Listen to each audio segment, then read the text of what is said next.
Сәлеметсіңдер ме? Бүгін сіздермен сабақты бастамас бұрын ұйқасын тап деген тапсырманы орындайық.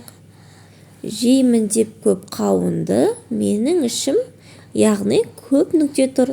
Ол жерге астында қарамен жазылған керекті сөздер деген сөздердің ішінен бір сөзін таңдап аламыз. Жеймін деп көп қауынды, менің ішім ауырды. Арба сықырлап жүрді, ит арсылдап үрді. Сүрініп кетіп құлады, аяғым деп жылады. Балалар, енді бұл сөздерге мұқият қарайықшы. Менің ішім ауырды. Не істеді? Ауырды. Ит арсылдап үрді. Ит не істеді? Үрді. Аяғым деп жылады.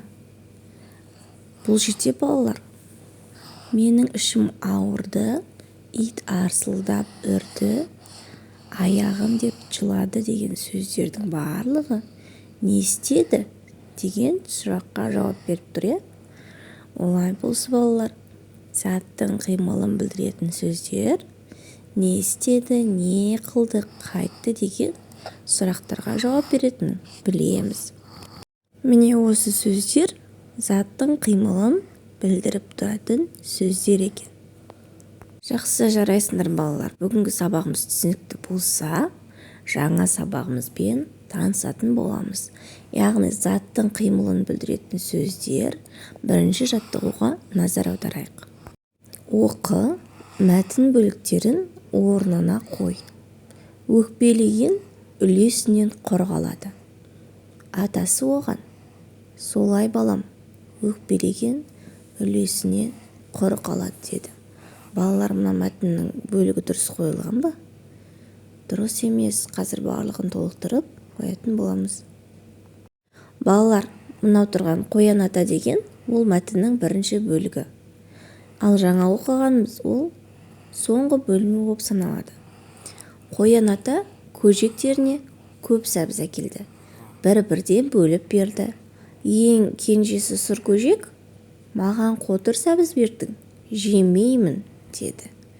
Ал сәбізді басқа бір көжек бір-ақ асады. Сұр көжек аш қалды. Атасы оған: солай балам, өкпелеген үлесінен қорғалады, деді. Балалар, қарамен жазылған үлес сөзінің мағынасын білеміз бе? Өзіне тиесілі сәбізінен айырылып қалды. Оны басқа бір көжек жеп қойды. Сол үшін берген асты жеп қоюымыз керек. Қоян ата көжектеріне не әкелді балалар? Сәбіз әкелді, жарайсыңдар. Сұр көжектің ісі дұрыс болды ма? Жоқ, өзіне берілген үлесін жей алмай қалды. Өкпелеген үлесінен қорғалады деп неліктен айтады?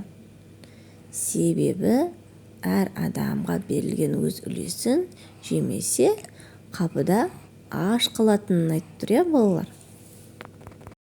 Балалар, бұл өлеңнің авторы Мұзаппар Әлімбай. Сонда соңғы бөлігі атасының оған айтқан сөзі соңғы бөлік болып саналады. Ал екінші жаттығу дәптермен жұмыс жасаймыз. Көп нүктенің орнына керекті сөзді қойып, сөйлемдерді көшіріп жаз. Атасы орманға не істеді? Барды. Сол жерден қоян көрді. Немересі қоянды ұстады. Көрдіңдер ме балалар? Орманға барды, көрді, ұстады. Бұл сөздердің бәрі заттың қимылын білдіретін сөздер. Бүгінгі тақырыбымыз да осы тақырып. Ұмытпаймыз деп ойлаймыз балалар. Дұрыстап, көркем етіп көшіріп жазамыз. Үшінші жаттығу ребусты шеш. Шешуіндегі сөзбен сөйлем құра. Ошақ. Ұш сөзін алып қаламыз да, тас сөзіндегі т дыбысын және ы дыбысы. Сонда балалар, қандай сөз шықты? Ұшты, жарайсыңдар. Енді біз сөйлем құрайық. Ұшақ аспанға ұшты. Ұшақ қайда ұшты? Аспанға ұшты. Ұшақ не істеді? Ұшты. Яғни біздің құраған сөйлем заттың қимылын білдіріп тұр. Осы ережені балалар заттың қимылын білдіретін сөздерді жаттап келеміз. Және менің сабағым ұнап жатса, каналыма комментарий жазып, подписка жасауды ұмытпаңыздар. Келесі сабақта кездескенше сау болыңыздар.